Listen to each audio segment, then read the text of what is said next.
The story of the kings and queens of England is more surprising than you might think. It's a fine drama, 1,000 years of tales of lust and betrayal, of heroism and cruelty, of mysteries, murders, tragedies and triumphs. And it's also quite unlike the history of other countries' royalty. The thing about the kings and queens of England is that they're totally different from anywhere else, which probably explains why they're still in business when almost everywhere else they've either been given the chop or have stopped being regal. This programme looks at England's monarchs from the death of Queen Anne to the accession of Victoria. Well, Britain's monarchs, actually. And if you look at Europe at the start of this story in 1714, you'll see just what I mean. A European king is an absolute ruler. Louis XIV, Peter the Great, Philip V of Spain, Frederick William of Prussia, all men of unlimited power. It's not like that in Britain. Queen Anne has died. There are no Protestant Stuarts left. The Protestant line to the English throne now passes through James's granddaughter, Sophia, who had married a German prince with the title of Elector of Hanover, and then from her to her son George Louis, who's inherited that antiquated title. Into one quarter of the royal coat of arms pops the amazingly complicated device of a 54-year-old German princeling. And when he comes to England for his coronation, he knows perfectly well that he's not going to be anything like those other rulers. He will be almost powerless. So it really doesn't matter that he can't speak a word of English. At the opening of Parliament, King George stood in silence while his words were read by the Lord Chamberlain. The crown that had belonged to Normans, French Plantagenets, Welsh Tudors and Scottish Stuarts had now passed to the German Hanoverians.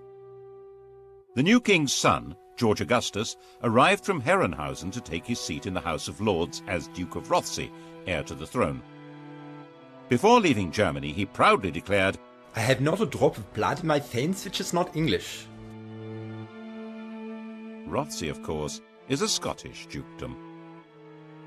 George Augustus did share one trait with his father's English subjects, a hearty dislike of King George, and for the same reason. 20 years before George became King of England, something very mysterious had happened to his wife's best friend, the dashing Count Königsmarck.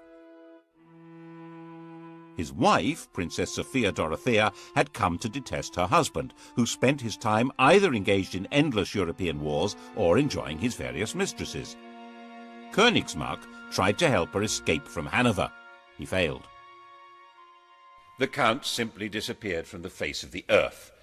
Actually, his body was shoved under the floorboards of the princess's dressing room. And the princess was banished and imprisoned. Her son, George Augustus, never forgave his father. In fact, father-son detestation would be the defining mark of the Hanoverian dynasty. They thrived on it. The English weren't too keen on that sort of behaviour either. They might have been more sympathetic if they'd approved of the two mistresses that George brought with him. But they called them the Maypole and the Elephant and decided they were simply greedy Germans with their snouts in the trough. And there were Scottish noblemen who thought that with George lacking support in England, this might be an opportunity to hand the throne back to the Stuart family, and in particular to James II's son, living in France and known as the Pretender. The French thought this would be a great idea. Louis XIV's mistress, Madame de Maintenon, even presented him with a song to be sung on his accession. It had originally been written for Louis to celebrate his recovery from a surgical procedure on his bottom. She translated it for the man who should, she thought, be James VIII of Scotland, and, why not, James III of England. God save a gracious King, long live a noble King, God save the King. The song turned out to be a bigger hit than the man. Jacobite Rising of 1715 was a complete flop, and after spending a couple of months wandering around the Highlands, James went home to France. George's throne was safe. He spent every winter in Hanover and left the government of England to his ministers. His own work was done by a new figure, the Prime Minister, a politician acting as a king's substitute, The first man to take on this role was Robert Walpole. Since Walpole didn't speak German, the pair of them communicated in schoolboy Latin. King George died a sudden death in 1727 while in Hanover, aged 67.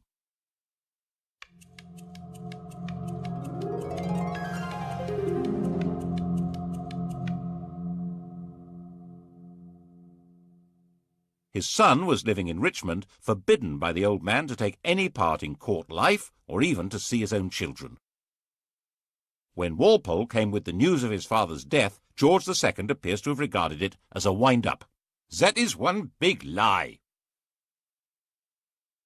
But the outcast prince was indeed now George II, by the grace of God, King of Great Britain, France and Ireland, Defender of the Faith, Elector of Hanover, Duke of Brunswick-Lüneburg and Duke of Celle.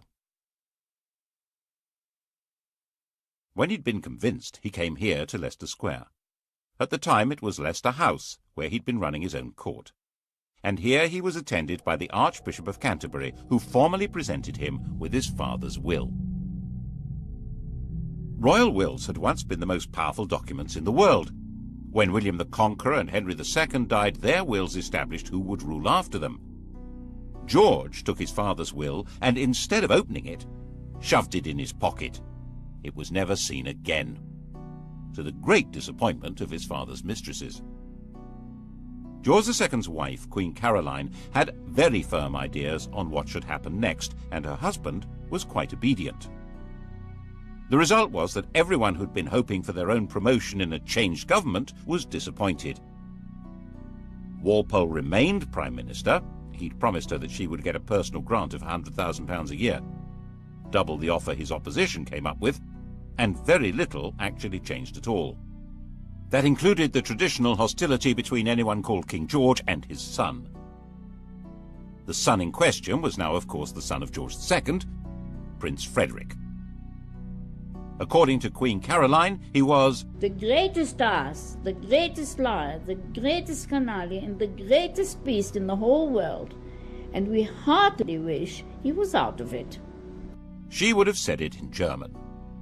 George agreed with the Queen and refused to allow Frederick to marry Princess Wilhelmina of Prussia on the entirely sensible grounds that I did not think that engrafting my half-witted coxcomb upon a mad woman would improve the breed.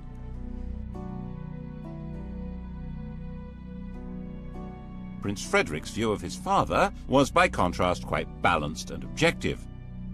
He's an obstinate, self-indulgent, miserly martinet with an insatiable sexual appetite. Obstinate? Yes. Self-indulgent? A fair point. Miserly? Well, he had slashed Frederick's allowance to make him less of a social rival. Martinet? Well, certainly a man of relentless and determined regular routine. And the sexual appetite? We assumed that as his right. For instance, he began seriously lusting after the beautiful young wife of the Count of Volmoden when he met her in Hanover in 1735, and he told the Queen that You must love the Walmoden, for she loves me. the popular view of the king was that he was a randy buffoon. He seems to have been flattered by the jokes about his sexual efforts. As his father had once done, Frederick ran his own alternative court, which was far more popular than the king's. King George II didn't like that. Mein Gott, popularity always makes me sick, but this makes me vomit. The pair of them even patronized rival operatic outfits. The king and his entourage went to see Handel at the Haymarket. Handel had written George's coronation anthems. His music was grand and glorious, altogether suitable for magnifying the greatness of a self-important royal personage.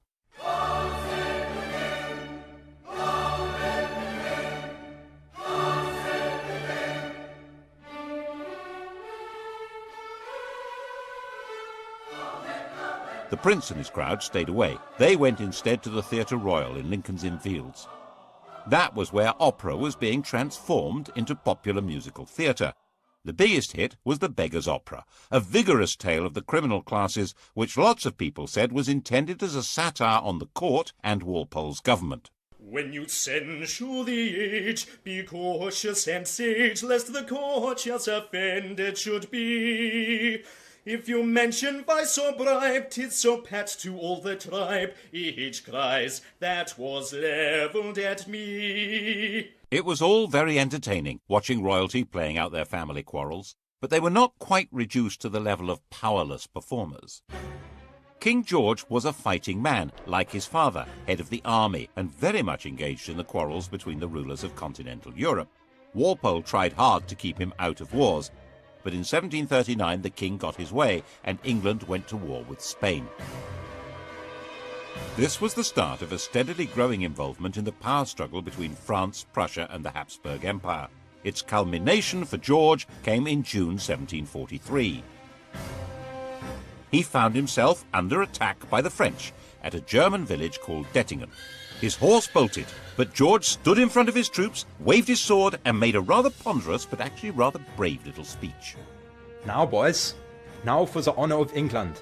Fire and behave bravely, or the French will soon run. And so he became the last English king to lead his troops in battle. It was a fierce fight, and George emerged a bit of a hero. But he didn't rule the country. Governments and ministers came and went not because he wanted them, but because Parliament wanted them. In fact, George called himself a prisoner on the throne. In 1745, he played no part in the battles of Prestonpans or Culloden, which were far more important to the throne than the Battle of Dettingen. After all, they were battles for the throne itself. The cause of King James Stuart, the king who'd fled from William of Orange in 1688, had never been forgotten by the Scottish Highlanders.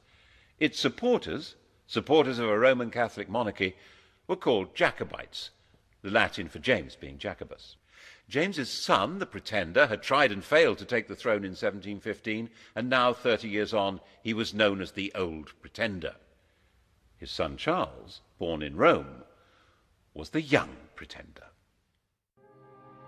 Bonnie Prince Charlie to his supporters, Charles Casimir was 25 years old, pale, thin, romantic and brave. And he decided that George was so unpopular it would be a doddle to take over. He turned up at his own expense in the Hebrides and summoned the Scottish clans. Most of them responded, but out of a combination of loyalty and desperation rather than conviction.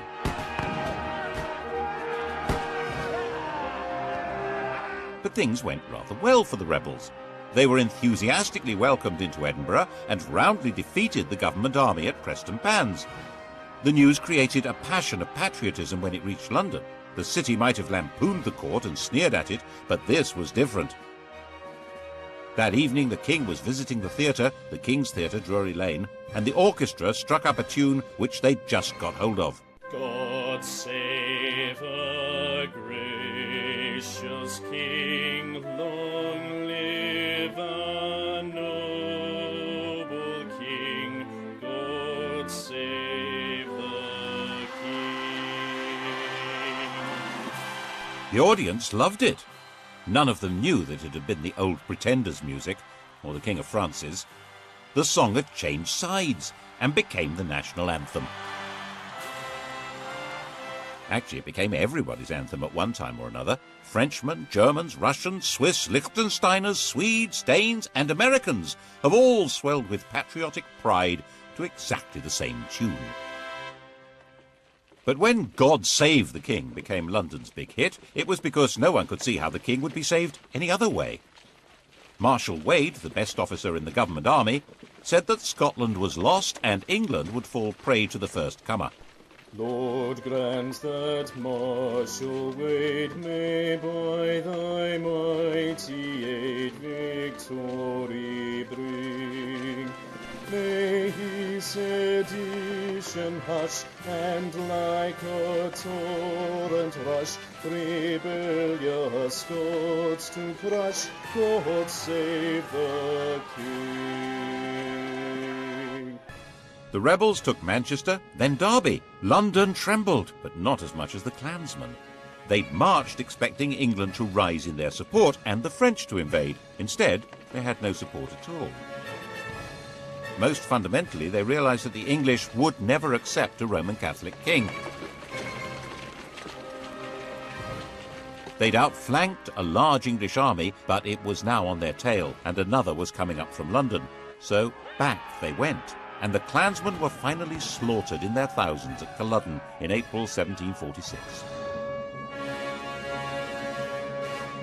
Charles hid out for months in the Scottish Islands, hunted through the mountains by troops and with a price on his head, but protected by tribal loyalties until he finally escaped back to France.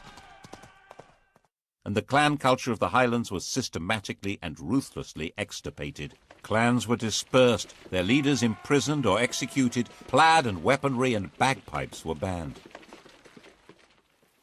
The would-be Charles III made a bizarre secret return to England in 1750, where he converted to Protestantism and expected this would encourage his supporters to have more hope.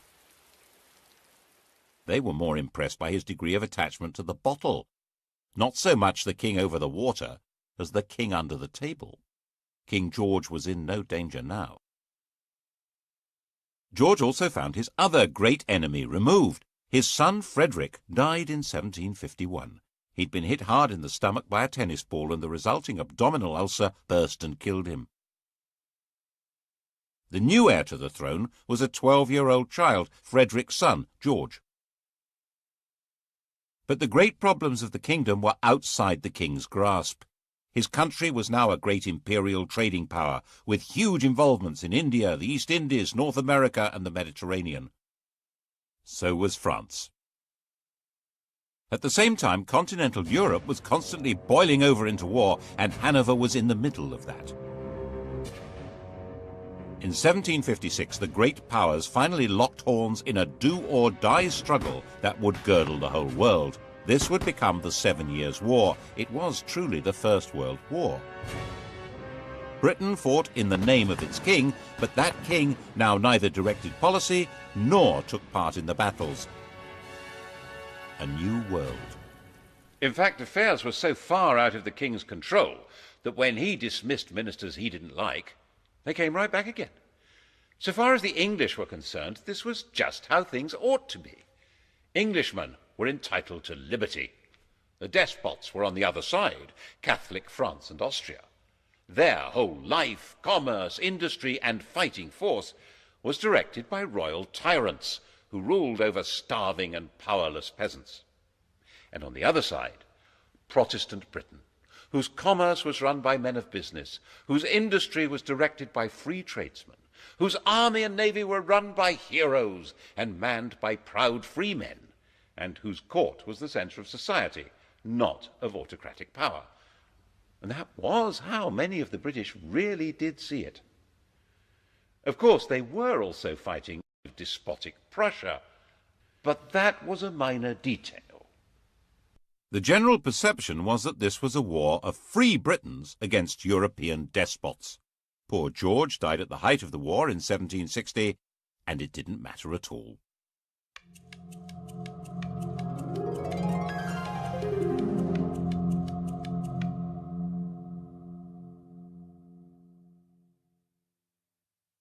His grandson, now George III, was 22 years old. He had been brought up by his mother, a German princess, in her imitation of the very deferential court of Hanover. He learned the European idea of what a king should be, an enlightened despot whose power was absolute and was to be used for the benefit of mankind.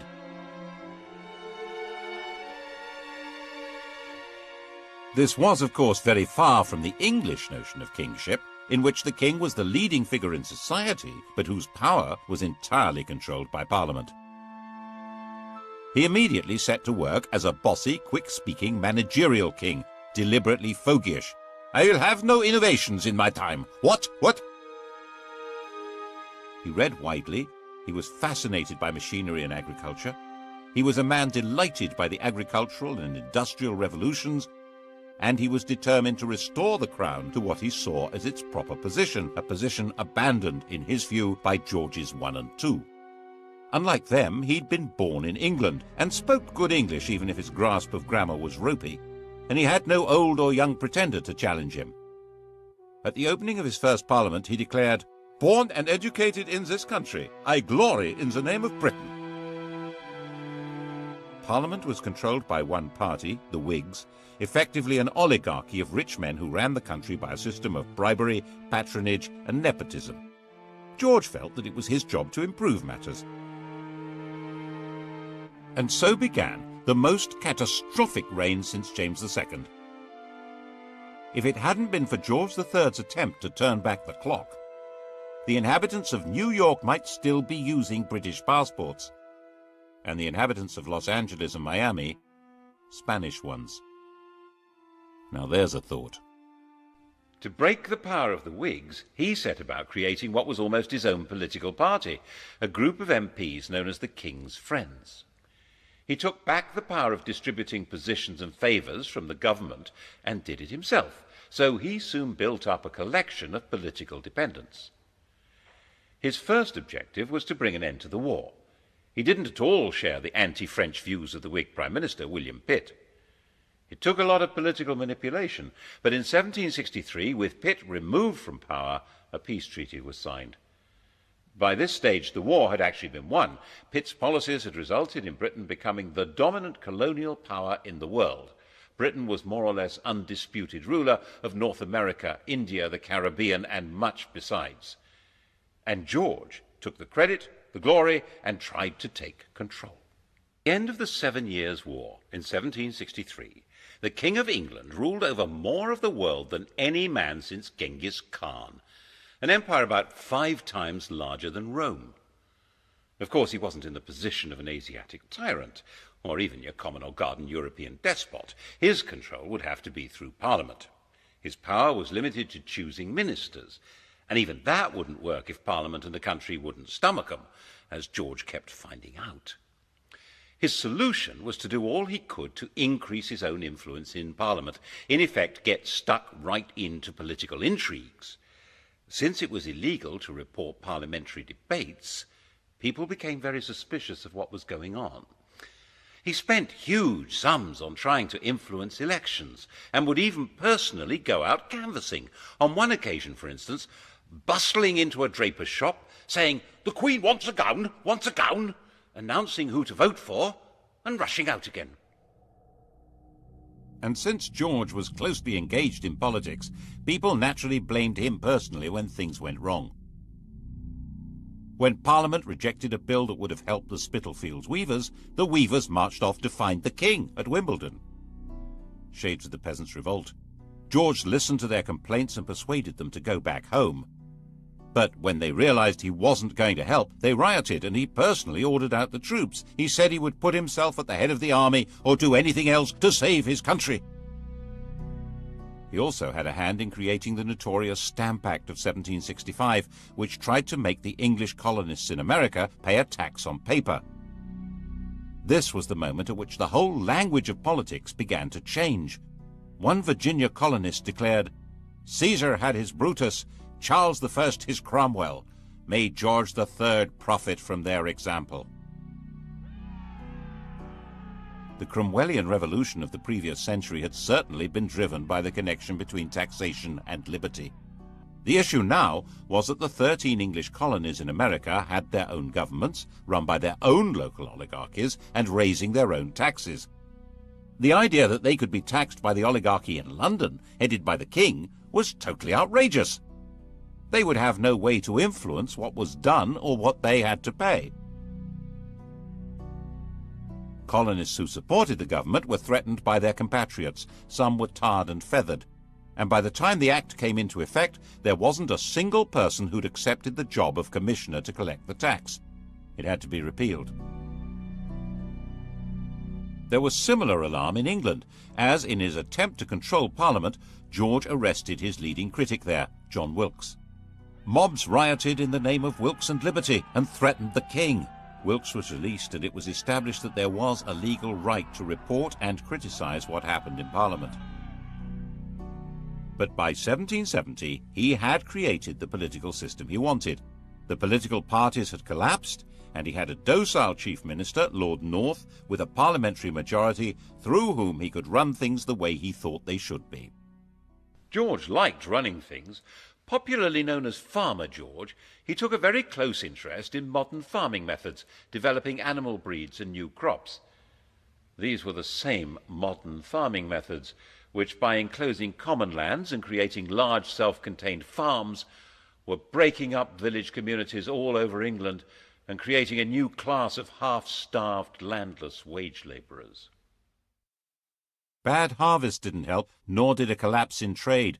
The colonists in America were showing their anger by refusing to import anything from Britain. Lord North decided the best thing to do was repeal all the taxes on them except for a symbolic tax on tea. 3 years later, he arranged another Act of Parliament to try to help the East India Company sell more tea in America, and radicals in Boston retaliated with a symbolic tea party, at which men dressed as Native Americans dumped the tea in the harbour.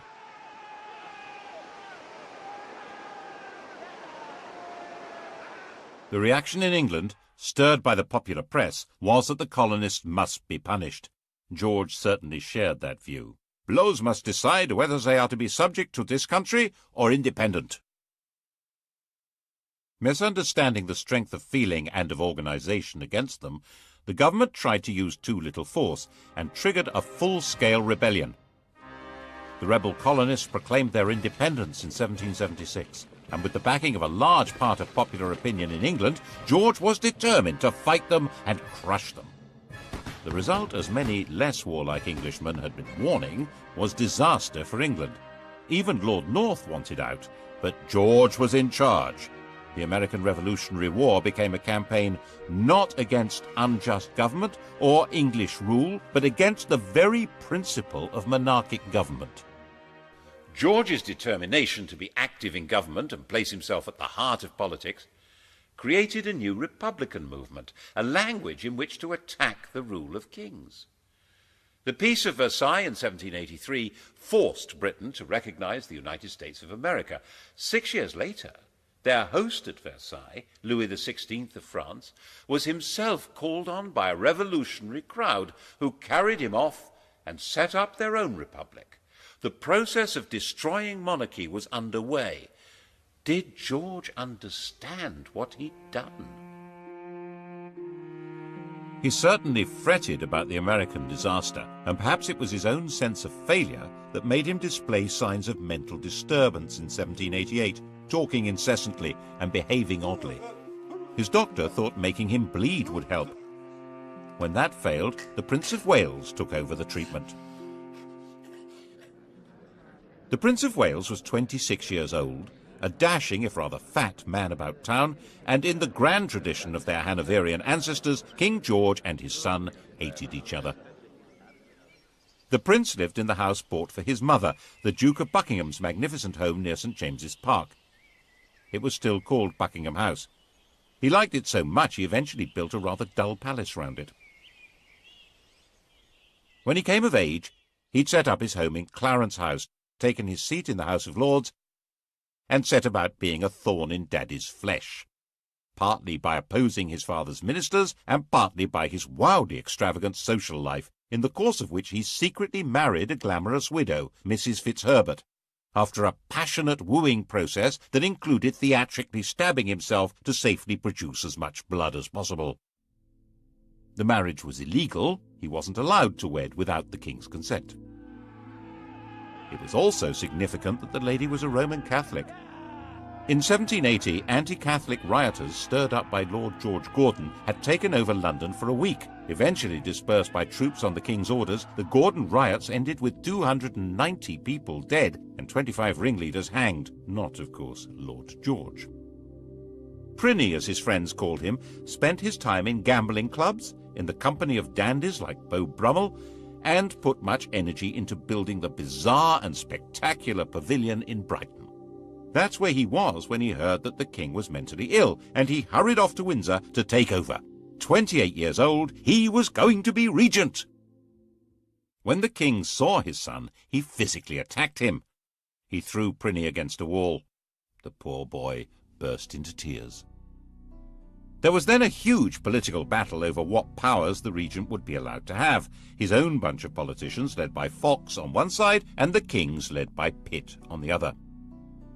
Fox's supporters saw Pitt as a sort of fungus with as many arms as an octopus, growing on and taking over the royal dunghill. and the Prince of Wales brought in his own physician to treat the king or torture him. The royal physicians blistered the king's forehead to draw the poison out of his brain, forced him to take useless drugs, ordering servants to sit on the king when he resisted, and refused to let him have a fire in his room during the terribly cold winter. All this when the country was anticipating French invasion and radical revolution, and volunteer regiments were being formed as a desperate line of defense. Very desperate. Finally, new physicians were brought in who gave the king gentler treatment, and he recovered. In 1801, before the arguments over how the regency would function had been resolved, the king was back in charge. But not in the way he had been. The American defeat had been a personal disaster for him and dramatically weakened his political position. In an effort to reassert it, he'd installed a 24-year-old as Prime Minister and Chancellor of the Exchequer, thinking that here at least was a politician he could control. But William Pitt's son, Pitt the Younger, was shrewd, capable, and fully understood that George depended on him, so he held all the cards. And it was Pitt who had to decide how to deal with the spread of revolutionary Republican ideas from America and France into England. The same ideas that had been voiced in America about no taxation without representation were being heard in England, where huge new manufacturing towns had grown up, which had no member of Parliament. 3 years after the French Revolution, political reform societies called corresponding societies were founded in England. Riots were breaking out in the Midlands, in East Anglia, in Scotland. Attempts were made to kill the king. He was booed and stoned in London. And the French legislature passed a fraternal decree offering aid to all peoples seeking to throw off the chains of tyranny. Once war began with revolutionary France, political radicalism was plainly treason, wasn't it? The government decided on a policy of aggressive repression. Habeas corpus was suspended. People could be imprisoned indefinitely without trial. The government charged people with treason for organizing public meetings calling for political reform. When they were acquitted, acts were passed which extended the definition of treason to include speaking or writing or bringing the king or his government into contempt. To back it up, a system of internal spying, an agent provocateur, was instituted. Postmasters were given the job of reporting to the Home Office anything suspicious that they heard or that went through the mail. Public meetings needed special licenses. When William Blake the artist found a soldier in his garden, he drove him out, shouting, "Damn the king and damn all his soldiers, they're all his slaves." Bad idea. He was put on trial for sedition.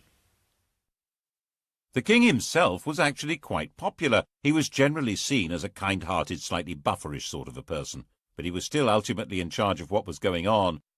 And when even Pitt insisted that Catholics would have to be allowed the same rights as Protestants and permitted to stand for Parliament, George forced him to resign. The issue had come to the fore because of Ireland.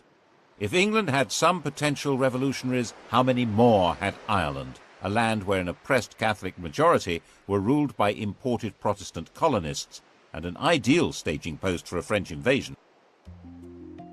In 1801, Ireland was incorporated into Great Britain, creating the United Kingdom. It was an attempt to make Ireland more secure. The fact that at the same time the king formally abdicated his meaningless title of King of France shows exactly where the threat was coming from. But if Ireland was to be truly united with England, there would have to be Catholic emancipation. And King George wouldn't have it. Whatever might have happened could not have been worse than what did. Ireland still bleeds now. The shadow of George III lies over the history of the world more darkly than most people realize. As with the American disaster, it seems as though one part of his mind was determined to make him feel the full weight of his responsibility, and once more his mental state degenerated. He made a slow recovery, enough to sack his ministers in 1805 when they tried to lift the restrictions on Catholics becoming military officers. But he was becoming blind and infirm, and in 1810 his mind finally collapsed. No one's quite sure what was wrong with him, but a strain of hereditary insanity had run through the royal family ever since Henry V's marriage to Catherine de Valois. Blind and deaf, suffering from abdominal pains and dementia, his body lived on, but his reign was over. Pliny took over at last.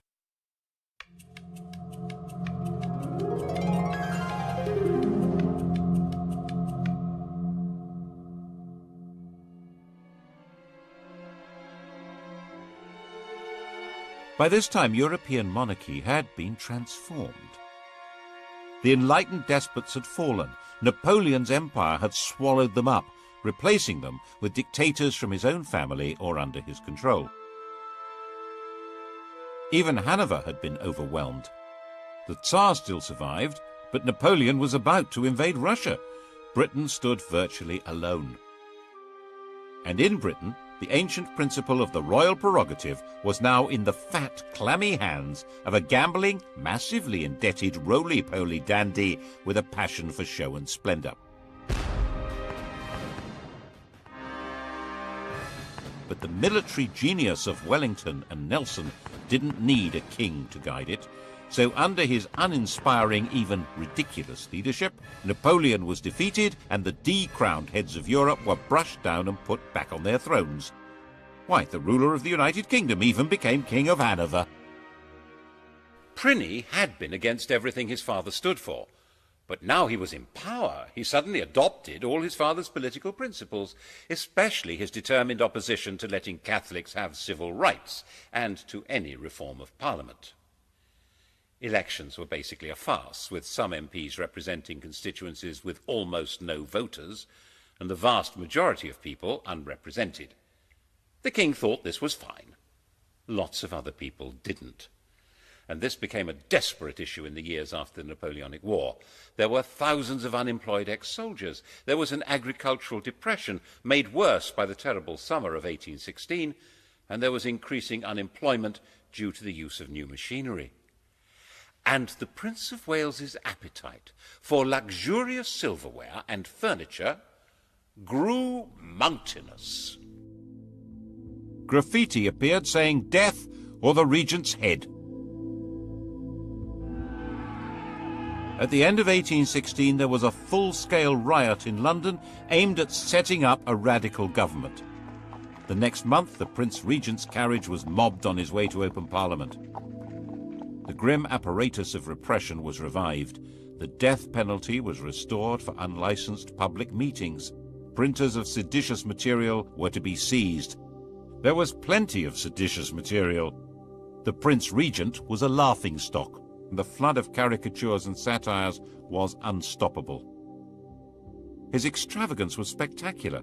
A few years earlier, the government had agreed to clear his huge debts on condition that he made a legal marriage.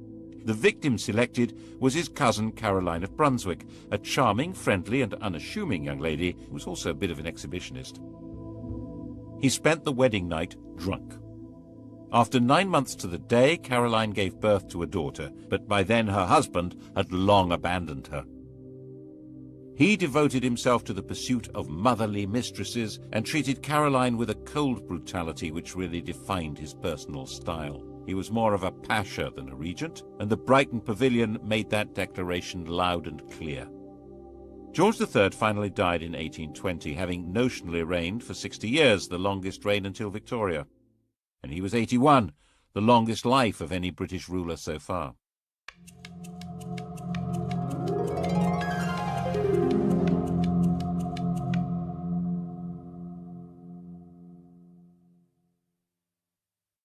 Pliny was now king.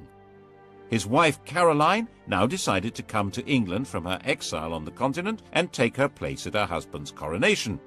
An immediate attempt was made to pass an Act of Parliament divorcing the royal couple, but it was dangerously unpopular and had to be abandoned.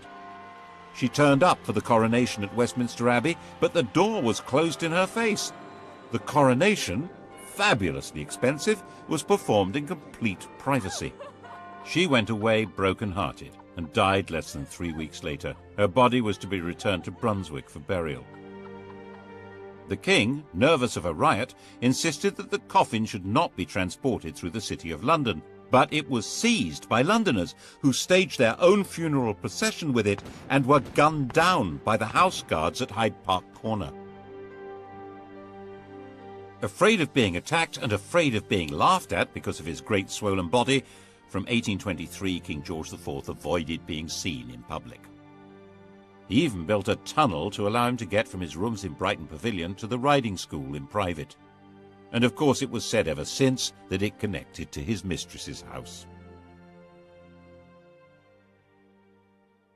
It became essential for the government to break the king's opposition to reform, especially with regard to Catholics, but he held the power of veto. The arguments went on hour after hour, day after day, with the king becoming more enraged and more ill, until finally he broke. By February of 1830, he was partially blind and raving, convinced that he'd commanded a division at Waterloo and ridden a winning race at Goodwood. And so he died. And they found 50 years of coats, boots and pantaloons, and countless bundles of women's love letters, of women's gloves, of locks of his many mistresses' hair. Why on earth did Britain need a king?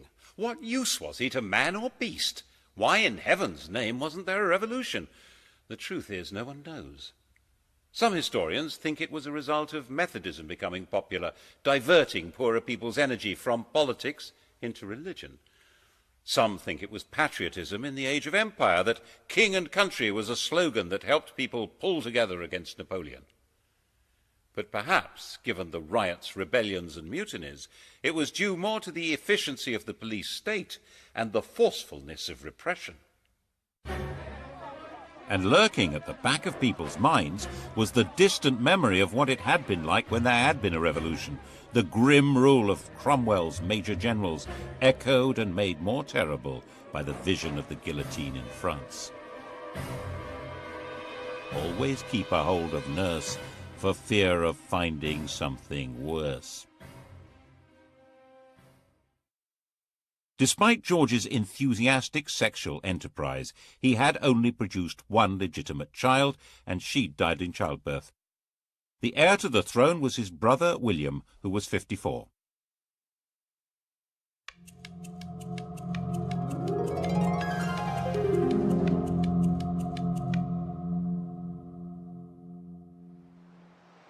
He had been sent into the Navy as a young man, where he developed into a severe disciplinarian and a stickler for etiquette. After he left, he took an actress, Mrs. Jordan, as his mistress, had lots of illegitimate children, and was given to making tactless speeches with not much intelligence. He eventually had made a royal marriage to another German Protestant princess, and Mr. King and Mrs. Queen lived at Bushey to the north of London, like a quite ordinary couple. William insisted that his coronation should only cost 1/10 of his brother's, and he was known to give people a lift in his carriage. All this made him rather popular, but when it came to parliamentary reform, he turned out to be as resistant as any other Hanoverian king. By now the popular pressure for changing the voting system into something more representative was virtually irresistible, giving more men the vote, having MPs for the new towns, and secret ballots. This would give the Commons more power, so the House of Lords was resisting it, and William sided with them. By 1832 there seemed a real possibility of civil war or revolution. It's possible that if the royal family were part of the aristocracy, as in every other country with a king, that would have happened. But the king and queen had their family roots in Germany, and there was no natural alliance between them and the great aristocratic families. William was weak and was forcefully persuaded to give way, and Britain was started on the road to democracy. After the Reform Bill of 1832, with no more rotten boroughs and greatly reduced scope for electoral corruption, it was no longer possible for the king to play politics inside Parliament to the same extent. The monarchy would now be forced back into its constitutional box, and it was no longer sufficiently dangerous to be worth the trouble of a revolution. When he died in 1837, William's legitimate children were already dead. The heir to the throne was the daughter of his brother Edward, a young girl of 18. she would make a demure and pretty little queen who could leave the business of running England to the professionals. Couldn't she?